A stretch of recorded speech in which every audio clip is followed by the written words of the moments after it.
The entire assembly hall was silent. Hundreds of students sat frozen in their seats.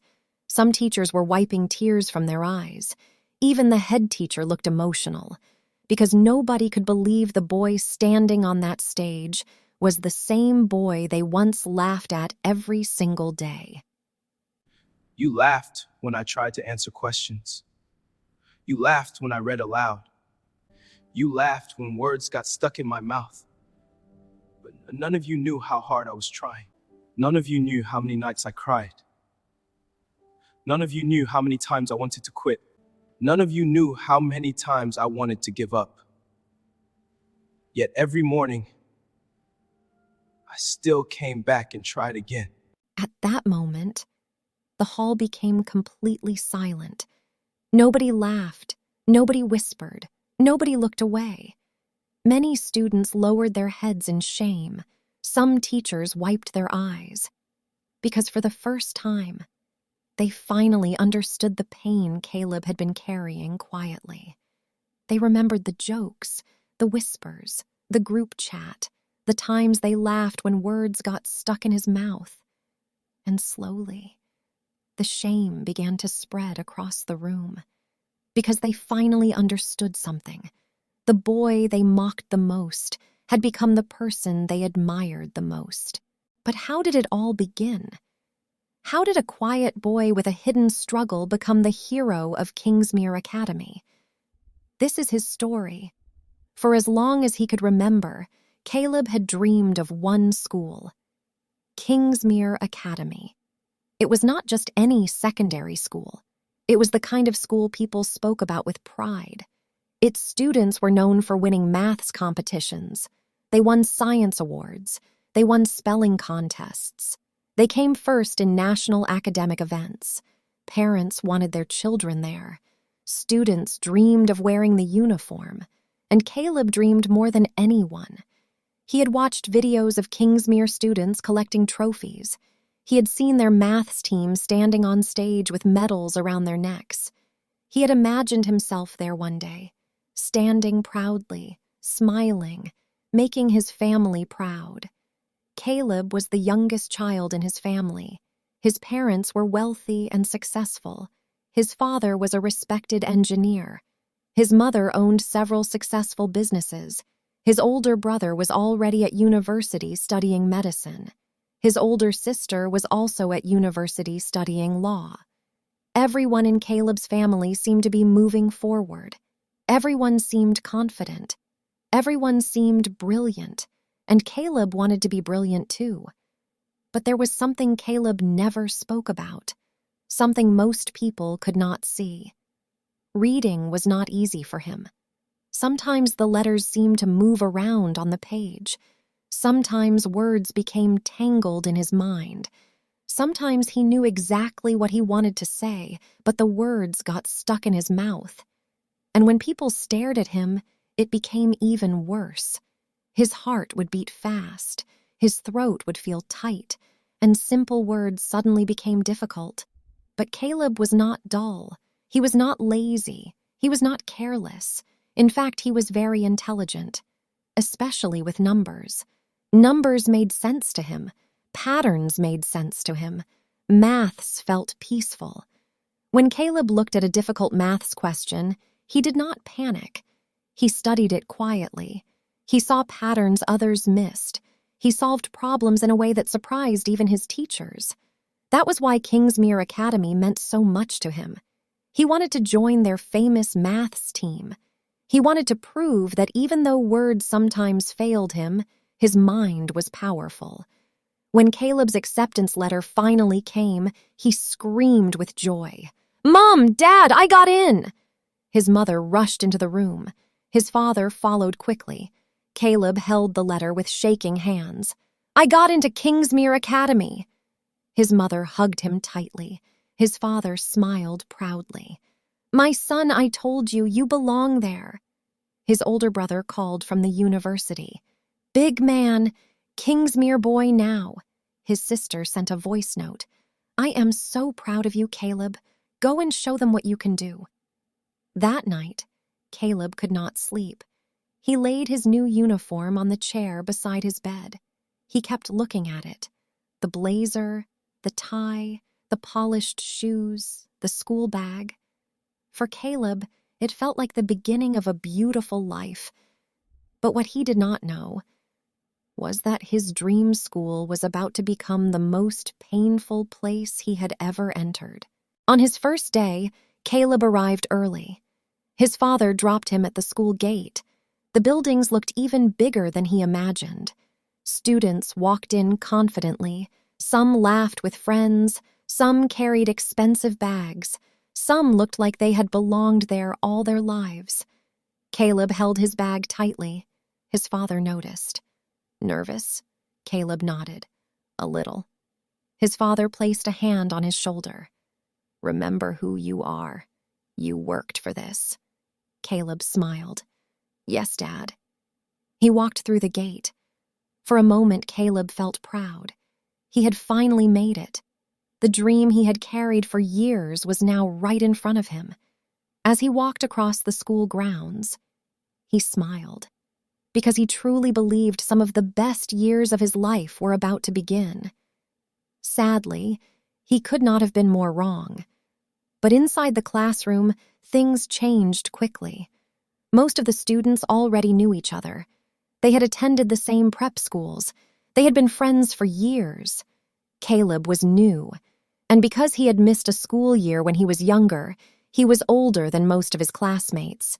He was taller. His voice was slightly deeper, and some students noticed immediately. A boy called Oscar looked at him and whispered to his friend Toby. "Why is he so tall?" Toby laughed quietly. Maybe he failed before. A girl called Bella turned around and looked at Caleb. "He looks too old for this class." Caleb heard them, but he pretended he did not. He sat quietly near the window and opened his notebook. On the first page, his mother had written, "Caleb, you belong here. Never forget that." He touched the words gently. Then he took a deep breath. For the first few days, things were not too bad. Caleb kept quiet. He listened. He wrote notes. He tried to fit in. For the first few days, Caleb tried his best to fit in. He smiled when people smiled. He listened carefully in class. He helped whenever teachers asked. And secretly, he hoped the other students would eventually become his friends. But some children had already made up their minds about him. And Caleb was about to learn how cruel people could be. Then one morning, their maths teacher, Mr. Harris, wrote a difficult question on the board. The class became quiet. Mr. Harris turned around. "Who would like to try?" Many students looked away. Oscar, who was usually confident, stared at the board with a frown. Toby scratched his head. Bella pretended to write something. Caleb looked at the question. His eyes moved across the numbers. Suddenly, he saw the answer. He saw the method clearly. Excitement filled his chest.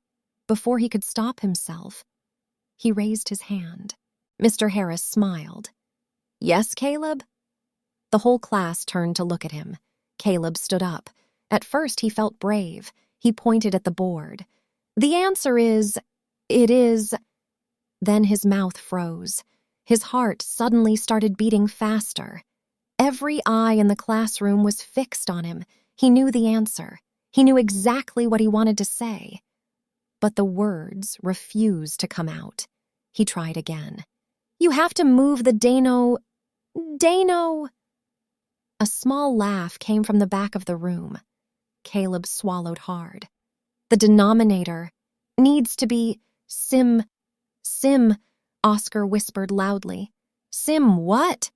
A few students laughed. Caleb felt his face grow hot. His hands started shaking. He looked back at the board. The answer was still there, clear as day, but the more nervous he became, the harder the words became. He tried again. "You have to simplify the fra..." Toby laughed. "Fra what?" This time more students laughed. The laughter spread across the room. Some students covered their mouths. Others openly laughed. Caleb looked helplessly at Mr. Harris. His eyes were begging for help. Mr. Harris raised his hand. "That is enough. Let him finish." But the damage had already been done. The confidence Caleb had felt only moments earlier was gone. Slowly, he sat back down. His hands were trembling beneath the desk. Mr. Harris turned to the board. He completed Caleb's method. Then he faced the class. Actually, Caleb was correct. The room became quiet, but only for a moment, because nobody remembered that Caleb was right. Nobody remembered the answer. Nobody remembered the method. They only remembered how he struggled to say the words. And from that day, everything changed. That was where the bullying began. At first, it was small. When Caleb walked past, Oscar would whisper, "Dano, Dano."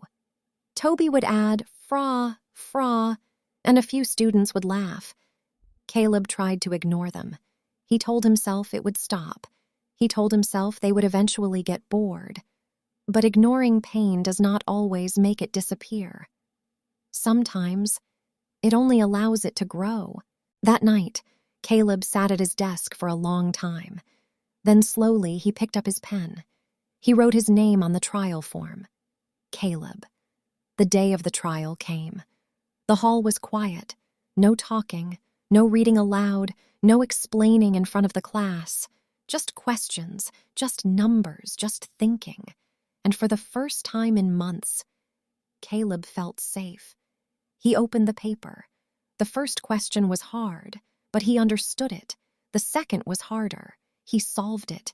The third looked impossible at first. Then he saw the pattern. His pencil moved quickly. Around him, other students struggled. Oscar tapped his pen nervously. Toby kept rubbing his face. Bella stared at her paper with worry, but Caleb kept working. In that quiet room, nobody laughed.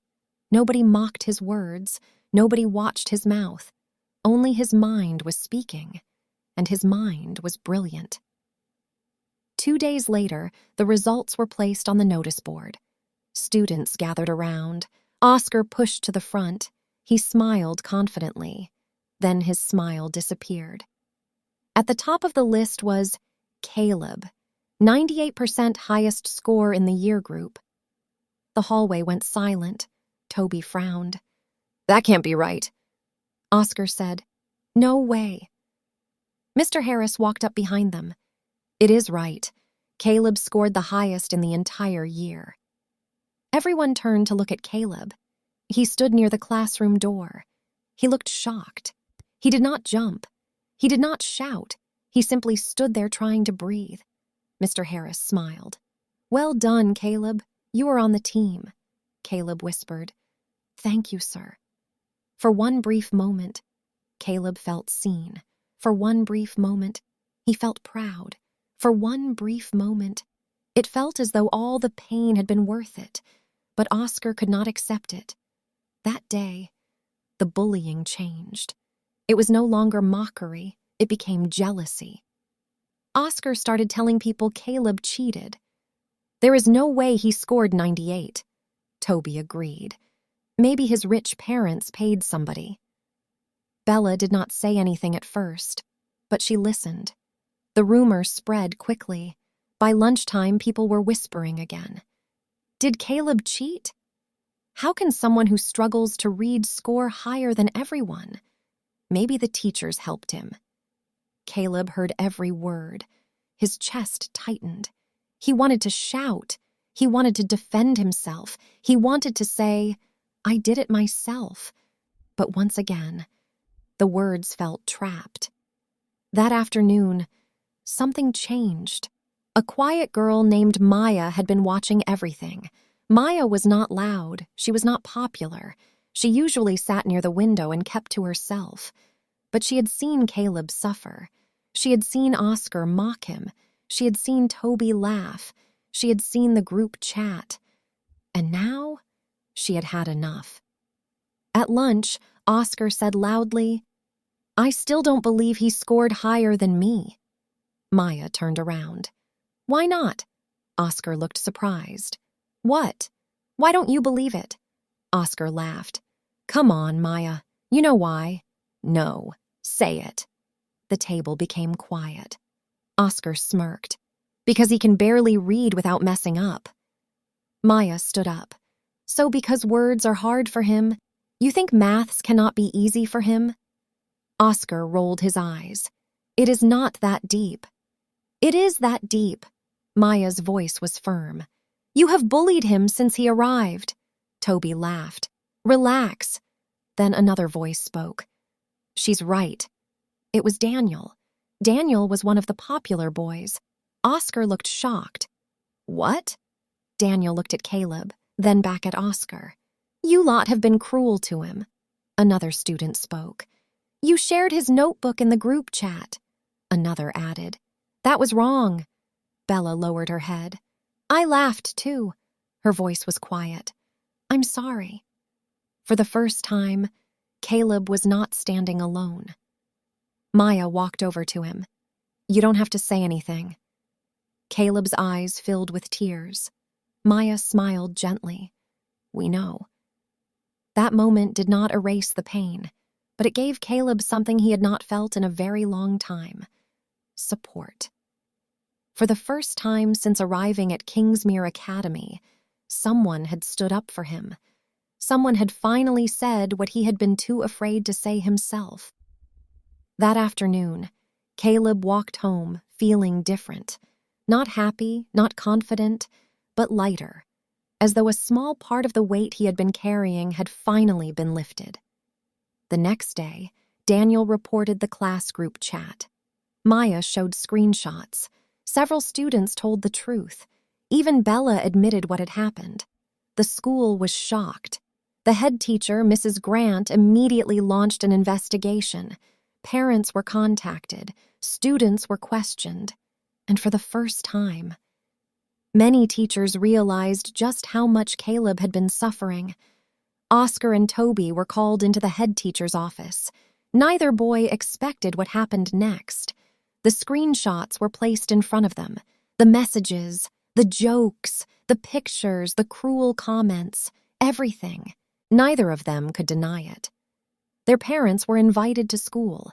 Both boys received serious consequences, and they were removed from consideration for the maths championship team. When the news spread through the school, many students were shocked. Oscar had always been popular. Many people thought he would represent Kingsmere. Instead, he was watching from the sidelines. A few days later, Mrs. Grant invited Caleb and his parents into her office. Caleb sat quietly beside his mother. His father sat opposite them. Mrs. Grant looked genuinely upset. Caleb, I owe you an apology. The room became quiet. You should have felt safe here. She paused. And we failed you. Caleb looked down. For months, he had dreamed of hearing someone say those words. Mrs. Grant continued. You are not the problem. The way you were treated was the problem. For the first time in a long time, Caleb felt seen. The school immediately arranged extra support. Teachers were given guidance. Staff became more aware of the challenges Caleb faced. And gradually, something started to change. Students stopped laughing. Students started talking to him. Some even apologized. The hallways that once felt cold now felt different.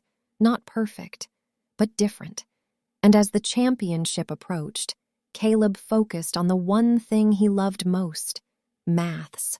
Every evening after school, he sat at his desk solving problem after problem, sometimes for hours, sometimes until everyone else in the house had gone to bed. His mother often checked on him.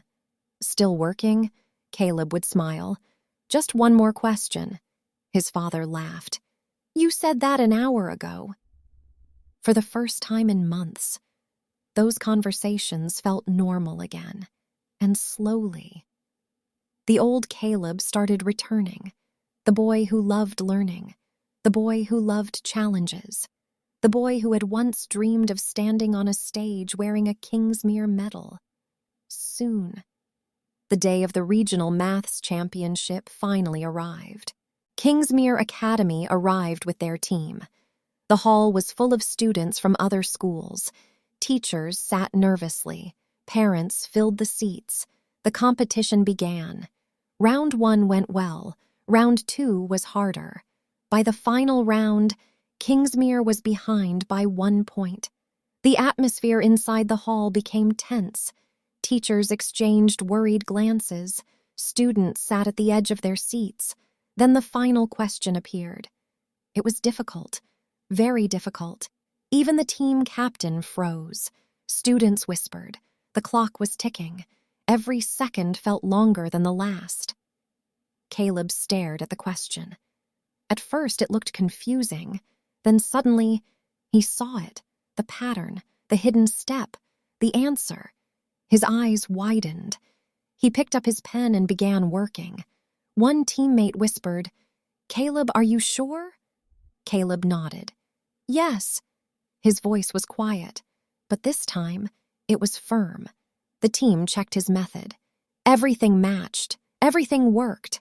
With only seconds remaining, they submitted the answer.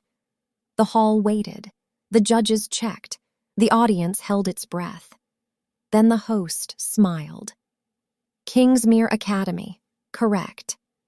The Kingsmere section erupted. Students jumped to their feet. Teachers cheered. That single answer pushed Kingsmere into first place. Moments later, the final results appeared on the giant screen. The host stepped forward. A huge smile spread across his face. And this year's regional maths champions are Kingsmere Academy. The hall exploded with applause. Students screamed, teachers clapped, parents stood up cheering. For a moment, Caleb simply stood there, frozen, unable to believe what had happened. Then Maya began chanting. "Caleb! Caleb! Caleb!" Daniel joined. Then Bella, then more students. Soon, the entire Kingsmere section was chanting his name. "Caleb! Caleb! Caleb!" Caleb's eyes filled with tears. Not because they were laughing this time, but because they were cheering. Mr. Harris placed a hand on his shoulder. "You did it." Caleb smiled through his tears. "We did it." As the team lifted the championship trophy into the air, Caleb looked around the hall, and for the first time since arriving at Kingsmere Academy, he truly felt like he belonged. The same school that had once made him feel invisible was now celebrating him. The same students who once doubted him were now cheering his name. And deep inside, Caleb realized something. He had never been the problem. He never was. When they returned to school, Mrs. Grant invited Caleb to speak at the assembly. At first, he refused. "I can't." His mother held his face gently. "You do not have to speak perfectly. You only have to speak truthfully." For several moments, Caleb said nothing. Then slowly, he nodded. A week later, the entire school gathered inside the assembly hall. Hundreds of students filled the seats. Teachers stood along the walls. The atmosphere felt different. Nobody was talking loudly. Nobody was laughing. Everyone knew why they were there. Caleb stood behind the stage curtain. His hands were shaking. His heart was racing. Part of him wanted to run away. Part of him wanted to hide. But another part of him, the stronger part, remembered everything he had survived. Mrs. Grant smiled at him. "You're ready." Caleb took a deep breath, then walked onto the stage. The hall became silent. He stood in front of hundreds of students. Many of the same students who had once laughed at him. Many of the same students who had once ignored his pain. For a few seconds, nobody moved. Then Caleb spoke. "My name is Caleb." His voice trembled, but he continued. "Sometimes reading is hard for me. Sometimes words don't come out the way I want. Sometimes I know exactly what I want to say, but I can't say it fast enough." The hall remained silent. People laughed at me because of that. He paused. You laughed. You when I tried laughed to when I answer tried to questions. answer questions. You laughed You when I read laughed when I aloud. read aloud. You You laughed laughed when when words got words stuck got in my stuck in mouth. my mouth. But none of Some you knew how students hard I lowered was their trying. heads. None of you knew how Tears many nights filled I cried. Caleb's eyes. But None of none you of you knew how knew much how my heart hard I wanted to was quit. trying. None of you None of you knew knew how how many many times nights I I wanted to cried. give up. None of you knew how many Yet mornings I every sat in the morning, car and begged my parents not I to bring me still came here. back and tried None again. of you knew how many times I wondered if maybe you were right about me. Maybe I wasn't smart enough. Maybe I didn't belong here. Maybe I should stop trying. His voice cracked. Then he lifted his head. But you were wrong. The hall became completely silent. Nobody laughed. Nobody whispered. Nobody looked away. Many students lowered their heads in shame. Some teachers wiped tears from their eyes. Even Oscar sat quietly with tears running down his face. Caleb took a deep breath. If someone in your class is different, don't laugh at them, because you don't know what they are fighting inside. And sometimes, the person you laugh at today is fighting a battle you cannot see. For several seconds, nobody moved. Then Maya stood up and began clapping. Daniel stood too, then Bella, then another student, and another. Within moments, the entire hall was standing. The applause echoed through the building. Some students were crying. Some teachers were crying. And for the first time since arriving at Kingsmere Academy, Caleb felt accepted. Not because he had won a competition, not because he had become famous, but because people had finally seen him, truly seen him. Caleb cried openly, but this time, he did not feel weak. He felt free. After assembly, Oscar approached him. His eyes were red. "I'm sorry." Caleb remained silent. Oscar swallowed hard. "I was jealous." "Jealous of me?" Oscar nodded. "I thought if you were better than me at maths, then I wasn't special anymore. So I made fun of you. I wanted people to laugh at you instead of noticing my own fears." Caleb looked at him quietly, then said softly, "You didn't have to break me to make yourself feel important." Oscar lowered his head. "I know." For several moments, neither of them spoke. Then Caleb nodded. Not because everything was fixed, not because the pain disappeared, but forgiveness sometimes begins with a single step. From that day forward, Kingsmere Academy changed. Teachers became more aware. Students learned to speak up. A kindness group was created, and stronger anti-bullying programs were introduced. Most importantly, students began looking beyond people's struggles and seeing the person behind them. Caleb continued to thrive. He became one of the strongest members of the maths team. His difficulties did not disappear. He still had challenging days. Words still get stuck sometimes. But shame disappeared. Fear disappeared. And confidence slowly took its place. Years later, Caleb stood on a stage once again. Not as the boy they laughed at, but as a successful young mathematician. He smiled and said, "Never judge someone by the thing they struggle with, because you may be overlooking the very thing that makes them extraordinary." And that was how the boy they mocked became the voice many children needed to hear. Because Caleb's story reminds us of something important. A child may learn differently and still achieve great things. And sometimes, the same voice people laugh at today becomes the voice that inspires others tomorrow. But perhaps the most beautiful part of Caleb's story, it was not that he became successful. It was because he remained kind. After every insult, after every laugh, after every reason he had to become bitter, he still chose kindness. And sometimes, that is the greatest victory of all. Thank you for listening. If you enjoyed this story, please subscribe, like, and share. And remember, every story has a lesson. See you in the next story.